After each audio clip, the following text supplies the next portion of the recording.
For more, let's cross live to Executive Editor of 21stCenturyWire.com, Patrick Henningsen. Thanks for joining us, Patrick. Good to have you on today. If we can start with the speech there by President Erdogan to Parliament earlier, a lot of rhetoric, a lot of strong words here. Do you foresee any action behind that? Is this just rhetoric, is it just PR, or can we expect some sort of major Turkish operation against Syrian government forces in northern Syria? Well, that's the big question. The big question is, does Turkey as a country have the stomach for a shooting war with its neighbor Syria? And up to this point, they've been able to avoid this. I personally, based on Turkey's willingness to put proxies out on the front line to sort of deputize the Free Syrian Army, for instance, and all these various militant and jihadi factions, and absorb them into the under the Turkish military structure, that sends a message, I think, to Syria, to Russia, to Iran, to other people on the ground there, that they're not that serious.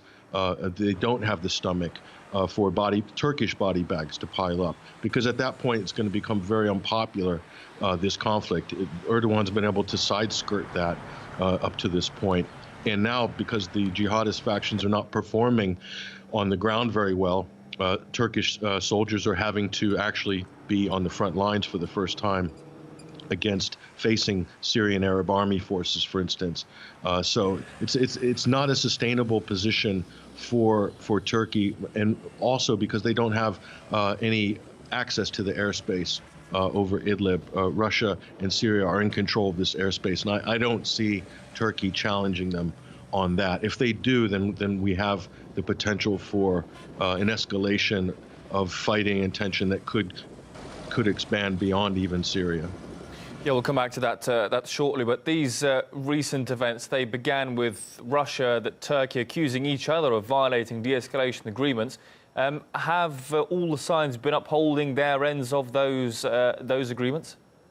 This is the problem. Turkey has not upheld its obligations, not on the Sochi agreement, but also on the Astana agreement. On the Sochi agreement, the de-escalation zones are not going to work if Turkey doesn't maintain its side of the bargain.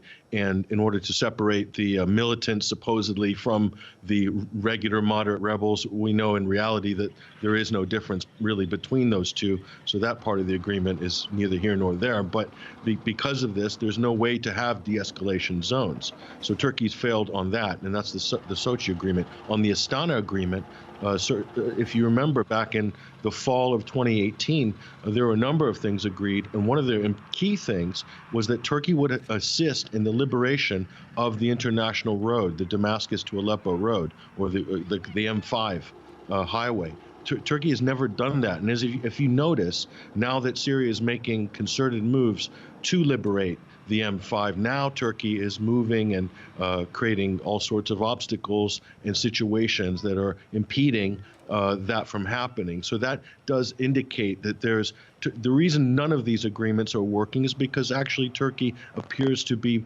pursuing a parallel agenda. And as long as it's doing that, there's no way that they're going to meet those obligations, and therefore the situation will become dysfunctional very quickly. We saw some tensions in the Qamishli area as well, aside from Idlib.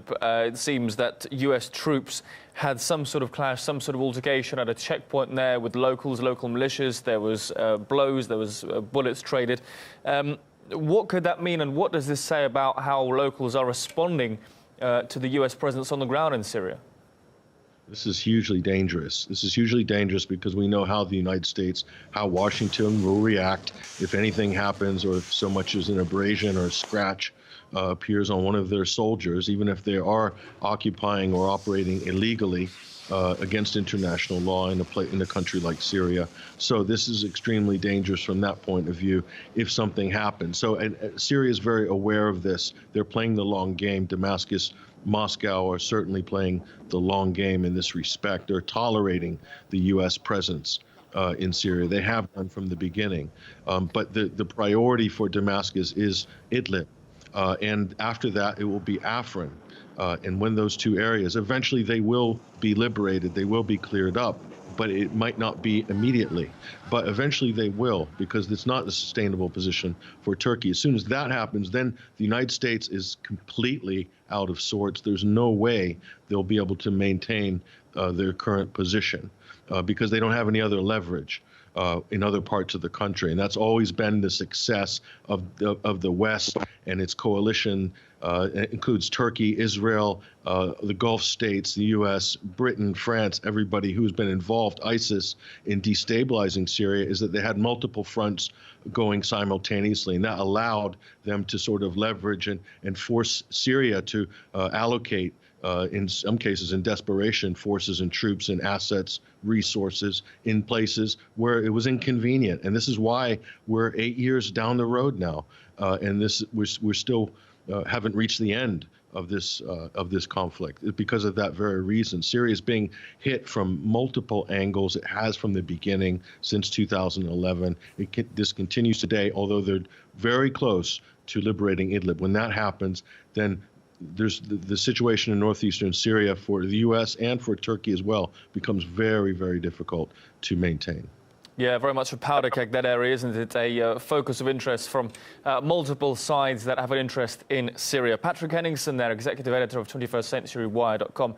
Thanks for coming on today. Great to have you on the programme.